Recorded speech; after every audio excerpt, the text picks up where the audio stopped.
Hey Tyler, Mike Barber from the Richmond Times-Dispatch. You heard me ask Coach, but what is your responsibility as a returning quarterback to help a new coaching staff kind of get established with the program?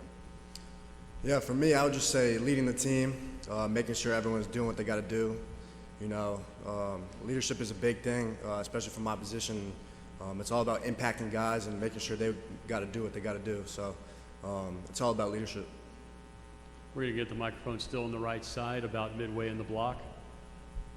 Hey Tyler, Miles Williams of the three-point conversion. How fun is it for you going to be working with new coordinator Josh Gaddis?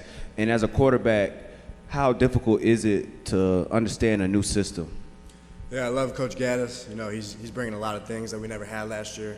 You know, coming from a lot of the RPOs we ran last year, we're doing a lot more play action, full field read pass concepts. And I'm really excited for it. He likes to, you know, utilize the talent we have, you know, the running backs and the tight ends to the best ability. So I'm really excited for that and can't wait for it.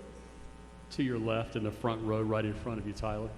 Tyler, Dan Tortora, wakeupcalldt.com. You ended last season, the last 4 games of the regular season, with over 300 yards passing and 3 touchdowns in each of those games in a season where you didn't expect to necessarily be out there as early as you were. So what can you say about what was clicking at the end of last year, and how do you build on that? You know, before the season, I was prepared like I was a starter, always watching extra film, always doing what I had to do in case the opportunity came. So, you know, I think the biggest thing is confidence. You can't play football, or especially quarterback, without confidence. So, you know, that was the biggest thing for me, and I had my team, they had my back, and, you know, we just rallied behind the entire team. Tyler, to your right, almost to the far right, gentleman just now standing.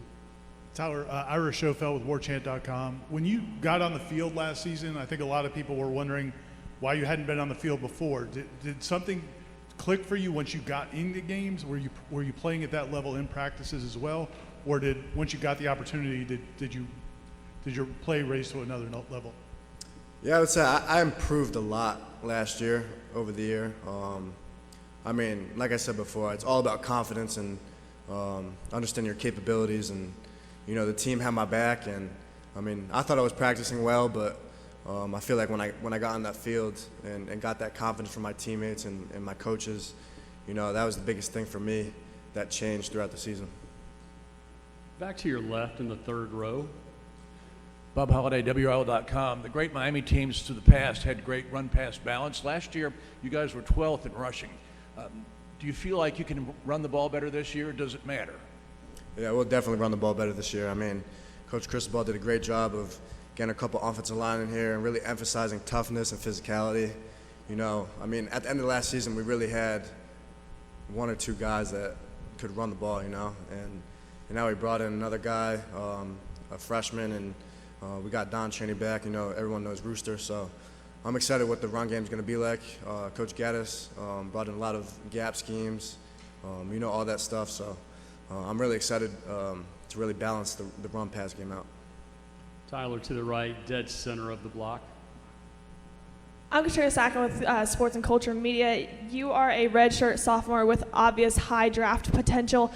So it's obviously hard not to look forward and anticipate what you have for not only this season but your future. How much thought have you put into your future just, you know, beyond this season? I mean, honestly, I really don't think about all that. You know, I just trying to focus on the team and winning, because without player success, you have to have team success. So as you can see last year, when we were 7-5, we only had 1 guy drafted. So, I mean, you have to have the team success to have player success. Tyler, your last question comes from the podium. Off the field, what will you do to help your coach establish his program? I can get you. You know, I would just say being a leader, getting those guys to rally and everyone become a leader. You know, he always emphasizes discipline and doing the right things off the field. How you do anything is how you do everything, like you said. So whether that's showing up for class or showing up on time for community service, you know, you got to do all the details right, and then everything will come.